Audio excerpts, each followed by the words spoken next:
Hi everyone. Today I would like to talk, hopefully in a short way, because I just finished this book called Leadership in War, subtitled Essential Lessons from Those Who Made History, by one of my favorite historians, Andrew Roberts.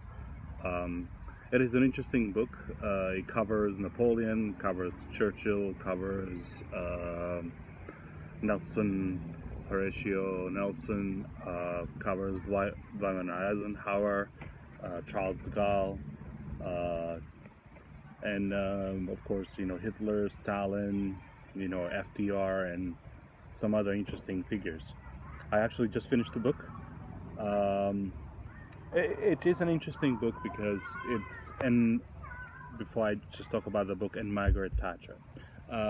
Although I'm not a big fan of Margaret Thatcher for different reasons, um, but just to go in general about the book, it is a good, interesting read. It's not that long.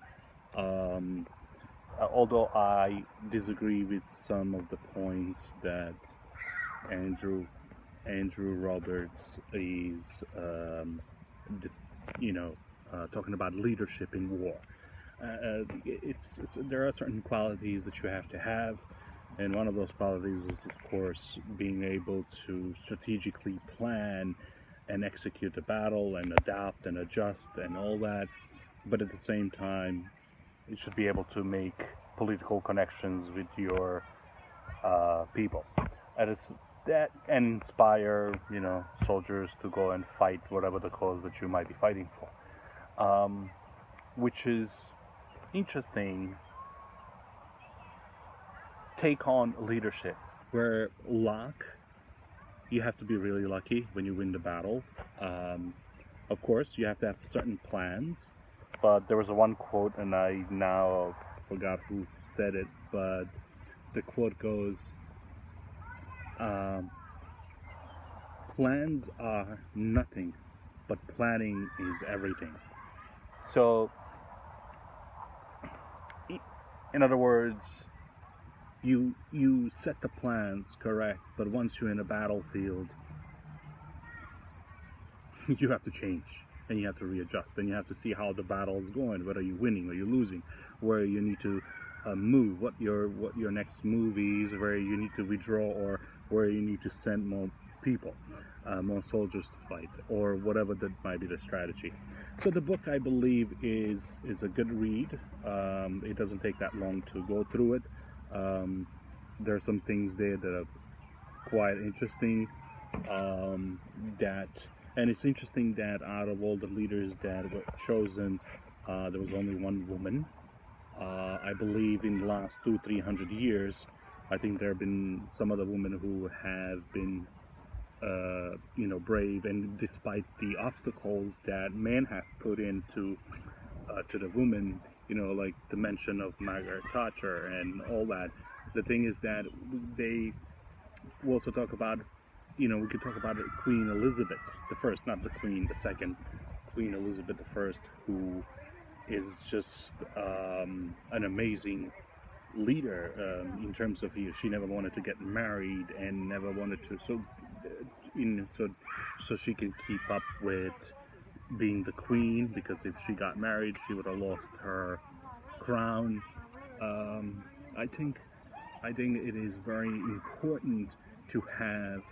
I think Margaret Thatcher, there was a certain things that um, they talked about her in terms of the decisions that she made in terms of Argentina and getting Argentina to surrender in '80s.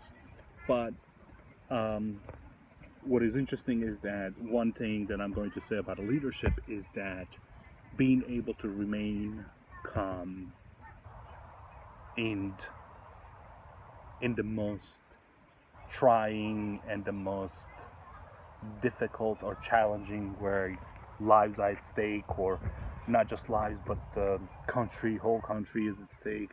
You know, just like Stalin, who, when he found out that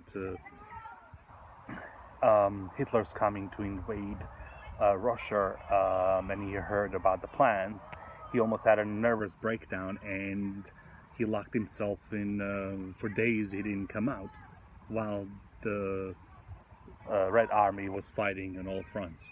Although, you know, he was a paranoid leader, and I'm not going to go into that so much. But this is my kind of review. I think I like how Andrew Roberts put this together and the leaders that he used. But what I wish to see more examples about Margaret Thatcher, more examples in terms of some other war leaders that needed to be brushed out and emphasized.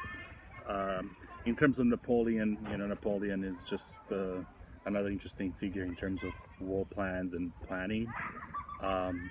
But, you know, maybe I'll pick one of the leaders and I will further discuss it. All right. Thank you.